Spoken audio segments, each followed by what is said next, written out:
Parece que eu sempre procurei ser assim, eu não estou dizendo fora da curva, mas eu nunca me conformei com o que está posto.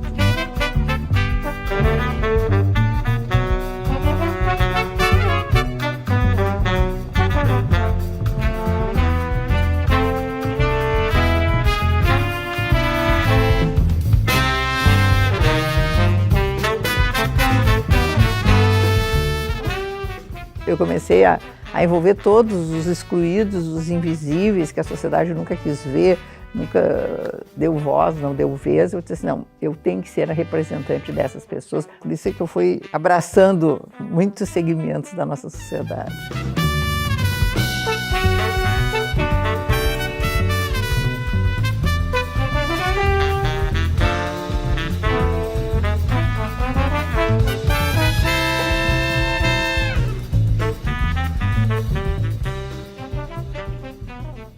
Meu nome é Maria Berenice Dias, eu estudei na URGS no século passado, além de ser formada em Direito, né? Eu sou mestre, pós-graduada e dediquei a minha vida à magistratura. Fui magistrada há 35 anos, sou advogada há 15 anos, muito envolvida e muito comprometida com o direito das famílias, o direito das pessoas, de todas as pessoas, de todos os segmentos.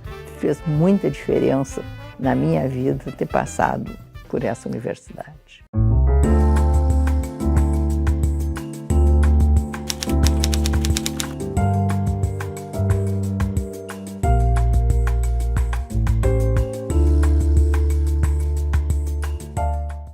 O meu pai era juiz, né, ficcionado pelo que ele fazia, sabe, um homem realizado, e em contrapartida eu tinha uma mãe que ela era, essa expressão horrível, do lar, né, 2 modelos, e eu disse, não, eu quero este modelo, algo completamente fora, né, porque aí eu fiz a faculdade de Direito, aqui na URGS, e quando eu fui me inscrever para fazer o concurso para a magistratura, eu disse, não, aqui menina não entra, as mulheres não participavam do concurso, não tinha inscrição homologada.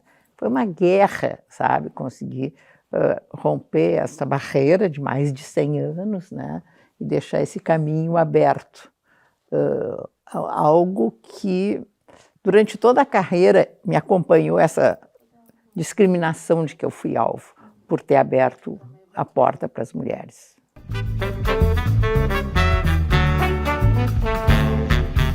O impacto não era por parte dos jurisdicionados, as pessoas simples do interior que viam simplesmente uma autoridade, né?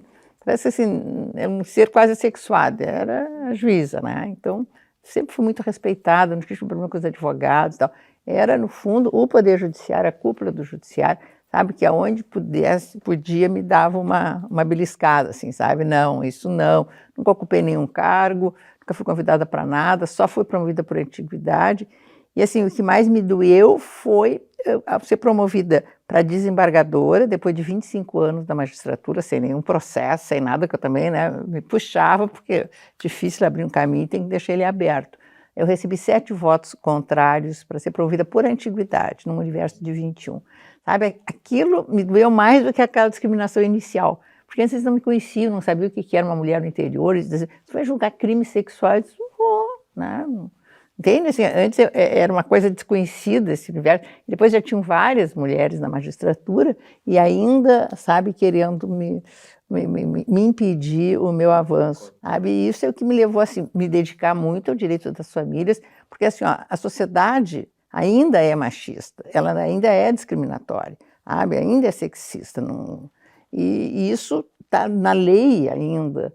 E está muito no judiciário, muito no judiciário. Então eu passei todo o tempo, né, buscando esta abertura, tanto com relação às mulheres, e assim, ó, por isso que eu me dediquei ao direito das famílias, porque neste ramo, nesse espaço, que sempre foi mais discriminadas as mulheres, né? A culpa da mulher levava ela a ser condenada a morrer de fome, ou seja, ela não teria direito a alimentos, ela foi culpada pela separação. Eu disse, gente, que culpa é essa? Ninguém fala de culpa do homem, né? Aí ela perdia a guarda dos filhos, perdia o direito ao nome. Assim, tudo isso foram guerras que nós precisamos ir fazendo e desbravando, indo atrás, para ver se vai nesse equilíbrio. Então, me diz, bom, agora está equilibrado. Não está, ainda temos que lutar. Acho que os números da violência doméstica, os números de feminicídio mostram que ainda estamos longe de conseguir o espaço sabe, de oportunidades que nós temos o direito de ocupar. Então, essa é uma luta que eu me mantenho constante. Antes de se falar em atendimento psicossocial, da violência, eu criei esse serviço, um serviço voluntário que funcionou durante 18 anos, onde as mulheres vítimas, antes da Lei Maria da Penha, inclusive, tinham atendimento jurídico e psicológico, né? E que perdurou muito tempo, mas como todas essas coisas, sabe, que tem esse voluntariado, pela força, sofre uma certa rejeição por ordem dos órgãos instituídos. Nós tivemos dificuldade de manter funcionando dentro de um órgão estatal, que tem que ser, né? E desta luta no direito das famílias é que eu acabei percebendo que haviam alguns segmentos, algumas estruturas familiares que não estavam sendo tuteladas pelo direito. Não, mas eu sou juíza, eu tenho que ser juíza para todas as pessoas, não dá para ter pessoas, não, né? Eu não te vejo, eu não te enxergo, porque é uma postura muito perversa, né? Não tem lei porque o legislador não legisla a favor de determinados segmentos, porque são discriminados, tem medo da reeleição. É isso. Não tem nada a ver com religião, não, é medo de comprometer a reeleição. Não tendo lei, a tendência do juiz, bom, se não tem lei, não tem direito a tutelar. Não, o juiz tem que julgar. Isso nem é ativismo judicial, o juiz tem que julgar. E isso ficava um círculo vicioso, que foi onde eu busquei romper. Acho que isso foi uma das grandes coisas que eu acho que eu consegui, né? Que foi inserir as pessoas, a população LGBTQIA+, dentro do âmbito da tutela do direito das famílias. Eu criei essa expressão homoafetividade para mostrar assim, olha, o vínculo é de natureza afetiva, não é de natureza sexual, sabe? Porque as palavras importam, as palavras têm poder, por isso que a gente tem que ir mudando as palavras para mudar o significante delas, não só o significado.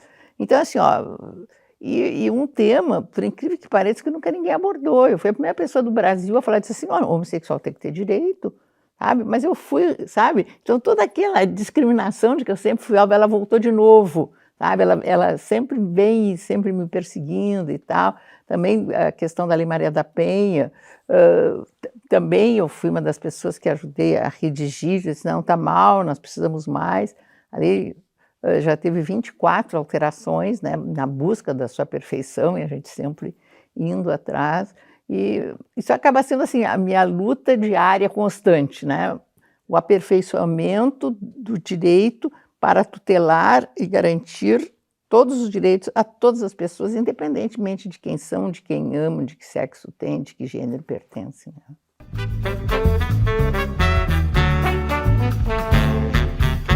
Na URGS estudaram o meu avô, né, o meu pai, eu e a minha filha, que é juíza também. A minha filha é a 4ª geração de magistrados, a primeira vez que isso acontece no Brasil. E ela atualmente atua num juizado da violência doméstica na cidade de Rio Grande. E olha, eu gosto de ver que ela tem o mesmo comprometimento que eu sempre tive, né, de dar aquilo que as pessoas esperam que a justiça corresponda. Acho isso muito significativo. O meu pai me contaminou, né, e eu consegui transmitir esses mesmos valores para minha filha. Isso é algo muito gratificante na minha vida. Todos estudantes aqui da universidade. E eu entrei em plena época da ditadura e tinha a parada dos bichos na época, era um negócio fantástico. E eu fui fantasiada de viúva ao lado de um caixão que eram as liberdades públicas, eu lembro também disso. Sabe? Então, assim, esse engajamento, esse comprometimento político, né, que sempre a universidade primou, a URGS em particular, isso disse muito na minha vida, né? eram turmas grandes, eu estudava no turno da noite, porque eu queria muito trabalhar durante o dia, enfim, que era também algo não muito normal, éramos poucas mulheres, né, no turno noturno. Meu pai até não queria, porque eu era filhinha do papai, no conceito dele, sabe? E assim, ó, então um grupo mais politizado, mais adulto, sabe? Mais comprometido. E isso foi decisivo da minha vida, sabe?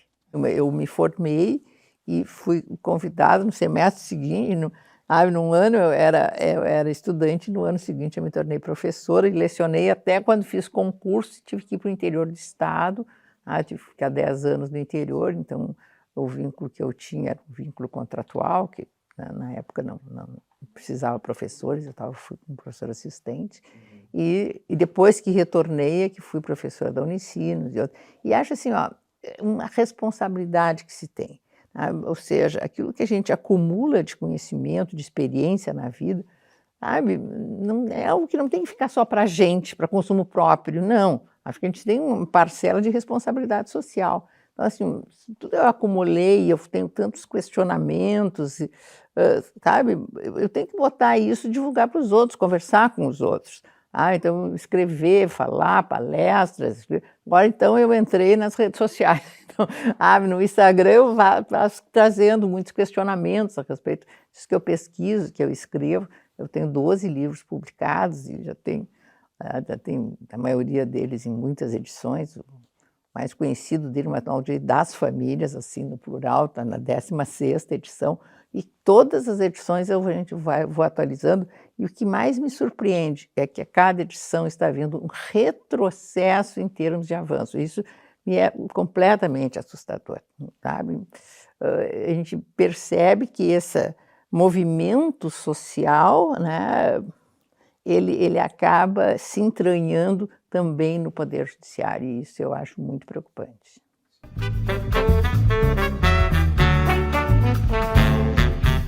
O motivo que eu me aposentei foi exatamente para poder atender a esse segmento, porque eu consegui, dentro da magistratura, começar a julgar os processos nesse sentido. Acabei criando um site, né, onde eu comecei a divulgar os avanços. Eu escrevi um livro a respeito, enfim, e a coisa foi avançando, né?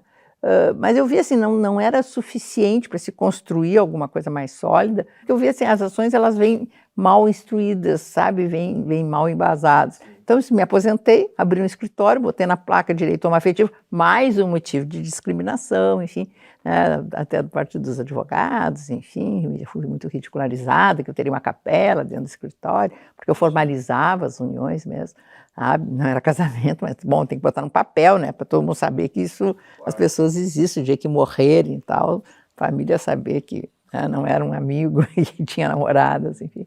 E aí que eu me aposentei e disse, não, tenho que qualificar os advogados. Então, comecei a criar comissões, consegui criar uma comissão no âmbito do Conselho Federal da Ordem, mais de 200 comissões Brasil afora, e começou a sair muitas decisões, até que se conseguiu a aprovação no Supremo Tribunal Federal do que eu chamo casamento gay, casamento homoafetivo. Foi o primeiro país do mundo a que o casamento foi autorizado por decisão da justiça e não em função da lei. Acho isso assim, algo muito significativo, mas muito da força dessa de se fazer o trabalho.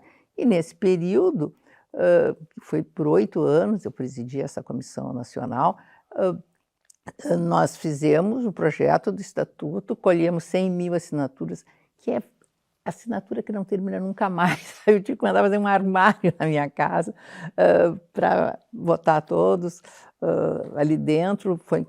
Encaminhamos, levamos pessoalmente para o Senado, apresentamos por iniciativa popular, e como todos os projetos até hoje, ele não andou. Ele chegou na primeira comissão, e essa é a técnica que é usada lá, infelizmente, alguém que é contra, sabe, avoca para ser o relator e literalmente senta em cima. Então, ele não evoluiu com todo o movimento, sabe, que foi feito junto com os movimentos sociais. Nós sempre trabalhamos juntos com os movimentos sociais, e isso não conseguiu. E agora, nessa atual legislatura, que ele foi arquivado, mas nós já temos um grupo revisando ele para fazer uma reapresentação, porque não tem outro caminho, né? Porque assim, Se teve avanços, teve. O Brasil se transformou no panorama internacional, sabe, um país que reconhece direitos, né? Criminaliza a homotransfobia, enfim, garante o direito de doação de sangue aos homossexuais, casamento, adoções, enfim, uso das técnicas de reprodução assistida, mas por decisão da justiça. E isso é muito frágil, é muito pouco. Nós precisamos ter uma lei, né, onde garanta esses direitos, e isso nós não temos, porque assim, ó, com esse retrocesso que nós estamos vivendo, não só no Brasil, mas no mundo inteiro, e se muda a composição dos tribunais, como já vem até mudando, e se cai, sabe? Fica aqui um castelo de cartas que cai tudo que se conseguiu até agora, né? Fica muito frágil. Então, acho que nós precisamos agora ter uma legislação, e esse é o propósito atual. Independentemente de toda essa construção com relação a esse segmento, eu sou uma das fundadoras do IBDFAM, Instituto Brasileiro de Direito de Família, que já tem há 27 anos, eu sou eterna vice-presidente, o Rodrigo da Cunha Pereira é o presidente. Nós mudamos o conceito de família, né? Mudamos para o mundo inteiro. Ninguém tem um direito mais evoluído do que o nosso, um direito que consegue albergar esses segmentos, né, como todos os outros segmentos, sabe, que não são oficializados, que não é aquele modelo do casamento, tem famílias simultâneas, tem famílias homossexuais, existem filhos que são filhos biológicos, mas também tem filhos afetivos, sabe, que também merecem a mesma qualificação. Então, houve todo um redicionamento conceitual. Família é uma relação de afeto. E isto não existe no mundo. Então, todas as vezes que a gente vai fazer algum tipo de representação, surpreende muito. Eu fui convidada para ir ao Japão, né, para fazer uma palestra numa universidade, num grande escritório de advocacia, com gente do mundo inteiro. Eles ficaram absolutamente estarrecidos, né? Mas como assim? Não, os vínculos criam direitos, criam obrigações, criam responsabilidades, né? E isso é o que importa. Não interessa se é uma família ou duas ao mesmo tempo, são duas famílias, sabe? Tem que serem protegidas, tem que ter direitos garantidos. Se é filho biológico ou filho afetivo, sabe? Qual é o conceito prevalente? É o da afetividade. E assim, a tendência sempre foi um certo biologismo. Ou seja, filho é o biológico, o resto não é. E essa é a realidade da vida, né? Principalmente hoje, onde há essas mudanças na família de uma maneira muito recorrente, que eu acho muito saudável. As pessoas não têm que ficar dentro de relacionamentos, olha, que deixaram de ser bons. Eu sempre disse assim, essa duração do casamento que todo mundo reclama, não, o casamento antes era que era duradouro, eu disse assim, olha, sempre o preço quem pagou foi as mulheres, com seu corpo e com a sua integridade emocional. Não, as pessoas têm que ficar junto enquanto está bom, deixou de estar bom, né? O amor não é eterno, não. Eu sempre acho que é quase uma loteria.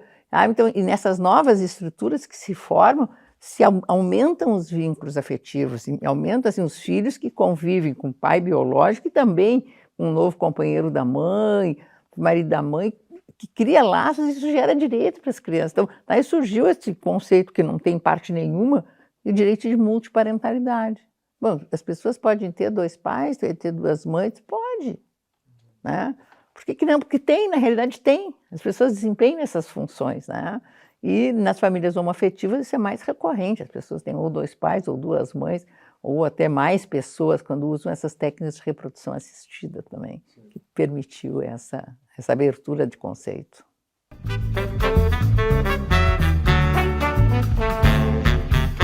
Isso é o que eu faço sempre, né? Esse instituto que nós mantemos, sabe? Me manter sempre falando, aceitando convites. Agora, então, no mundo virtual, eu viajava muito, sabe? Parece assim, parece que uma coisa muito louca, assim, responsabilidade de dizer, não, se eu não vou falar, gente, essa gurizada às vezes não vai ouvir algumas coisas, né? De alguém, tá? Meio que a responsabilidade social, de dizer, não, eu tenho que ir. Por isso que eu sempre escrevi muito, por isso que eu sempre viajei muito. Agora eu viajo mais no mundo virtual, que eu estou achando mais cômodo e mais confortável, mas estou sempre fazendo lives, enfim, e achei que o Instagram, sabe, também se transformou no meio de comunicação significativo, e o Iberefan, né, que simplesmente é algo fantástico, assim, né? Mais de 20 mil associados, uma produção científica importante, publicações de revistas, enfim. Então, isso dá muita visibilidade, né, para novas ideias. Houve uma reconstrução. O profissional da área do direito de família sempre foi muito desprestigiado, sempre. Sabe? Direito de família era o que todo mundo fazia, não existia especialização, tinha advogado especializado em direito de família. Porque parece uma coisa colateral, como todas as questões, né, atinentes à vida privada ainda são um pouco. E agora nós temos, sabe, acho que talvez seja o segmento que tem o maior número de especializações, de fato é essa, porque é um direito muito dinâmico, é um direito muito sensível, então as pessoas têm que estar muito preparadas, né, para poder trabalhar com este segmento. Eu não sei se é a experiência de vida, se é a maturidade, eu não sei, mas assim, que bom se a gente começasse a vida, sabe, com a visão que a gente tem atual das coisas, né? Porque não adianta, nós todos fomos criados dentro de famílias mais ou menos conservadoras, repetimos esses modelos, sabe, temos a tendência de, porque é um espaço de conforto, né, onde tu fica na mesmice do igual, sabe, a vida ensina de que as coisas não são assim. E me surpreende muito, né, quando pessoas até já mais maduras, né, conseguem ainda angariar tantos preconceitos, porque às vezes entre os jovens é mais ou menos natural, eles vêm da família com isso, então eles vêm repetindo modelos, eles têm dificuldade de aceitar, tanto que os jovens, sabe, eles andam em comunidades, eles se vestem iguais, eles, sabe, se penteiam iguais, enfim, sabe, para não se distinguirem, porque se identificam com a turma, né? Até para enfrentar esses temas, eu sempre encontrei assim, mais resistência entre os jovens até do que das pessoas mais velhas, sabe? Eu acho que vão vivenciando e vendo que não, sabe? A vida não é aquilo que as pessoas queriam que fosse, porque esse saudosismo ele é absolutamente injustificável.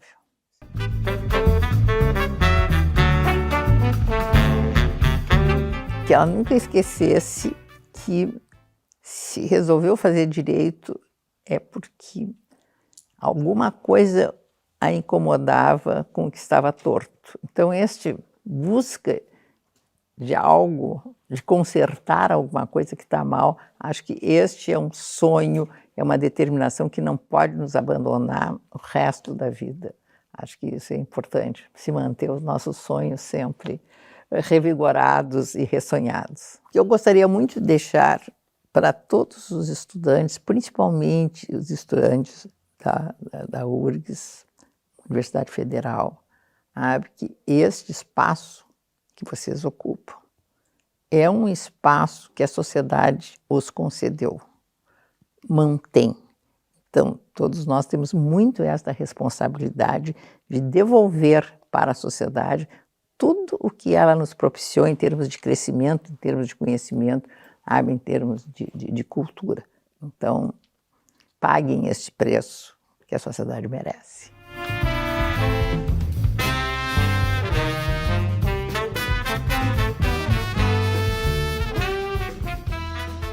Eu sou uma pessoa irrequieta, que me motiva é a busca de uma construção de uma nova sociedade. E acho que é loucura, vaidade, não sei, mas eu me sinto muito responsável em deixar algum legado, sabe, eu ajudei a construir um mundo melhor.